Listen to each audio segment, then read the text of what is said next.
Pemirsa, penyitaan motor gede milik Ridwan Kamil dikonfirmasi oleh Komisi Pemberantasan Korupsi. Motor tersebut ikut disita lantaran terkait dengan perkara korupsi di Bank BJB dan tidak masuk dalam LHKPN Ridwan Kamil.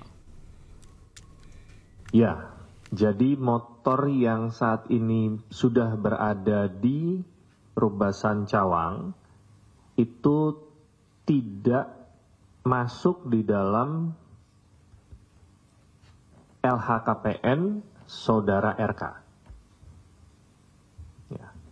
Belum atau tidak masuk. Nah, jadi kalau ditanya ada atau tidak, untuk LHKPN Saudara RK per pelaporan tahun 2023 itu tidak ada tercantum kendaraan yang saat ini sudah dititipkan di. Salah seorang pengacara yang gugat ijazah Presiden ke-7 Republik Indonesia Joko Widodo ditetapkan sebagai tersangka dugaan memalsukan dokumen oleh Polres Sukoharjo, Jawa Tengah. Gandeng aku mantan wartawan, aku mbak atur apa ya, Pak? Ini salah, Pak. Pas kasus Lanjar sampai melaku banter aku tak angkati Mas. Zainal Mustafa telah ditetapkan sebagai tersangka buntut laporan Asri Purwanti yang dilayangkan 16 Oktober 2023 silam. Zainal diduga memalsukan dokumen akademik dengan menggunakan nomor induk mahasiswa dan transkrip nilai milik mahasiswa Universitas Muhammadiyah Surakarta. Surat tersebut kemudian ditelusuri pelapor dengan bersurat ke Lembaga Pelayanan Pendidikan Tinggi Wilayah Jawa Tengah. Hasil penelusuran menunjukkan Zainal lulusan Universitas Surakarta Unsa pindahan dari UMS. Kemudian pelapor menelusuri dan bersurat ke UMS. 13 Mei 2020 pelapor mendapat jawaban bahwa nomor induk mahasiswa yang digunakan Zainal Mustafa bukanlah milik terlapor, namun atas nama Anton Wijanarko.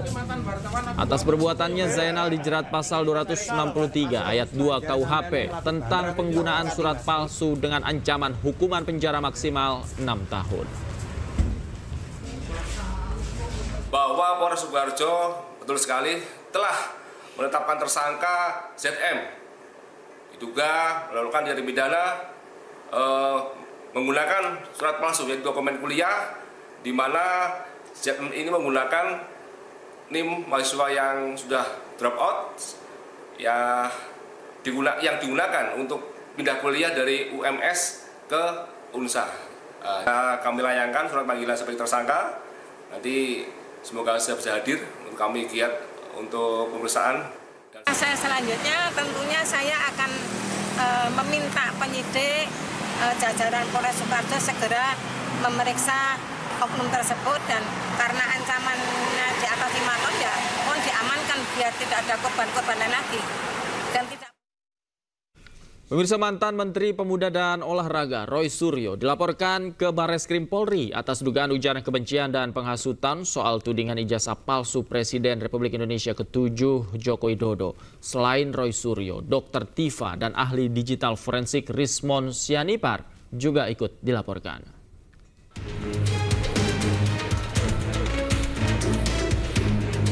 Perhimpunan Advokat Pradi Bersatu melaporkan sejumlah pihak ke Barreskrim Polri atas dugaan ujaran kebencian dan penghasutan soal tudingan ijazah palsu Presiden RI ke-7 Joko Widodo. Pelaporan dilakukan pada Kamis sore oleh tim Advocate Public Defender yang dibentuk oleh Pradi Bersatu. Adapun 3 orang yang dilaporkan dalam kasus ini diantaranya mantan Menteri Pemuda dan Olahraga Roy Suryo, Dr. Tifa Ziatiasuma, dan ahli digital forensik Risman Sianipar.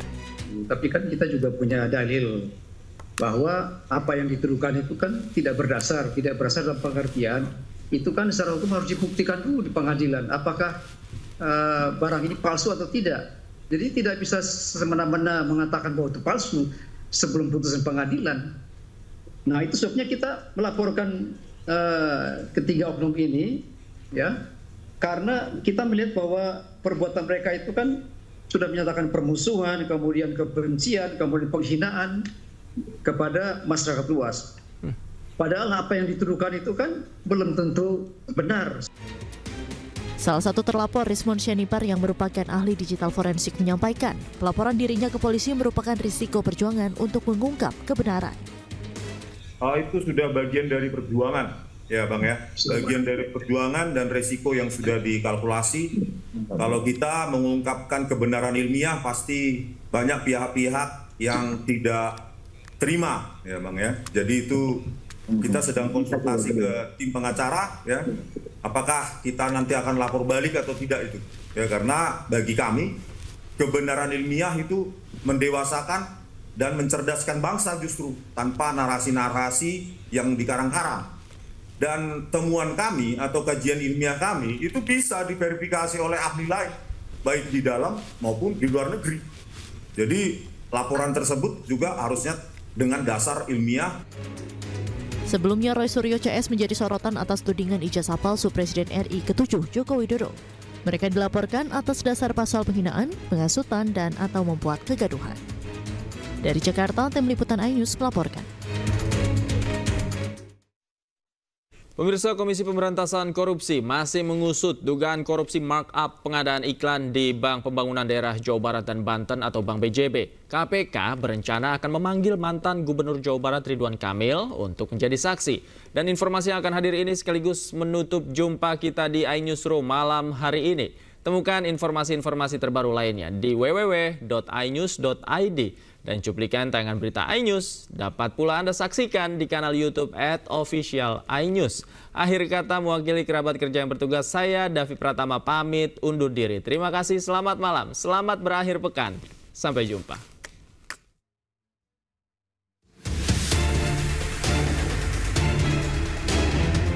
Komisi Pemberantasan Korupsi berencana memanggil mantan Gubernur Jawa Barat Ridwan Kamil sebagai saksi dalam kasus dugaan korupsi markup pengadaan iklan di Bank Pembangunan Daerah Jawa Barat dan Banten atau Bank BJB. Namun KPK belum memastikan jadwal pemeriksaan RK. KPK menyebut kegiatan BJB diduga ada kaitannya dengan RK ketika yang bersangkutan menjabat sebagai Gubernur Jawa Barat. Untuk pemanggilan, kita masih ke pemanggilan saksi-saksi lain. Saya kayaknya di awal minggu ini sudah tanda tangan untuk pemanggilannya. Nah, apakah nanti lihat dipanggil? Kalau nggak salah dipanggil ke sini. Kalau nggak salah ya dipanggil ke sini.